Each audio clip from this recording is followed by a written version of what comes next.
Have you ever had that feeling where someone who seems totally trustworthy convinces you of something, but it turns out they were, well, completely wrong? We're about to jump into a really powerful, ancient story that's like a masterclass in telling the difference between a true instruction and a really, really dangerous deception. So, what is it about this story that gets under your skin? I mean, what makes it so unsettling, even thousands of years later? It's not just the wild events. It's a story about conviction, about confusion, and about one single mistake that shows just how vulnerable we all can be. Okay, let's get into this.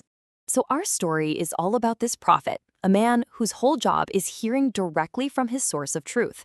But this isn't some heroic tale of success. Nope. This is a huge cautionary tale about what happens when that truth gets twisted, not by some obvious villain, but by something way sneakier. To really understand the tragedy here, we have to start with the mission he was given. And what's so important is that this wasn't some vague hint or a suggestion. It was a crystal clear, direct command. This is our ground zero, our baseline for what's true in this story. The mission had three very specific parts. First, go deliver a prophecy in a town called Bethel. Okay, sounds straightforward. But then came two really specific rules for him personally. Don't eat or drink anything while you're there, and when you leave, don't go back the same way you came. You gotta remember, these weren't just friendly suggestions, they were absolutely critical to the whole thing. So the prophet does his job, he delivers the message, nails it, and starts heading home, following all the rules. But then, he gets stopped. And not by who you'd expect. It's an older, respected prophet from that same area, and he shows up with a message that completely contradicts the first one. And this, right here, is where the real test starts. And here's where it all gets laid out. You've got the original command on one side. It was clear, direct, something he heard for himself. But then you have this other voice. It's contradictory, it's secondhand, and it's leaning heavily on status. Hey, an angel spoke to me too. This is that critical moment of decision where you can just feel the social pressure and the pull of trusting someone who seems like an authority figure. This really gets to the heart of the problem, what you might call religious deception. It's when someone uses the right-sounding language or their title or their perceived authority to just cancel out a clear primary instruction. The older prophet's lie was so powerful because he wrapped it up in a package that looked totally legit. So, the prophet makes his choice. He decides to trust the convincing older man instead of sticking to his original mission. Maybe he did it out of respect. Maybe he was just tired and hungry and wanted a break. But this one decision, this single act of disobedience, triggers a consequence that is swift, severe, and absolutely final. He turns back. He goes with the old prophet. He sits down and eats and drinks in the very town where he was forbidden to. In that one moment, he chose the secondhand, contradictory voice over the clear, divine command he had received himself.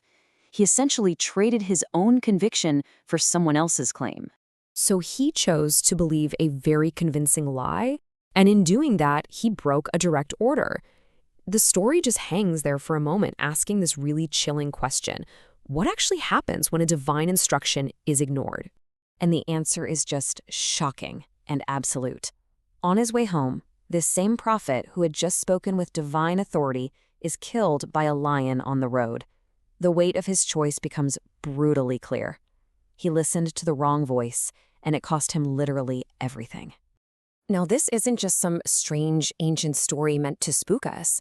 It's actually a powerful lesson about discernment that is so relevant today, especially since we live in a world that's just full of conflicting voices, all of them screaming for our attention, all claiming to be the truth.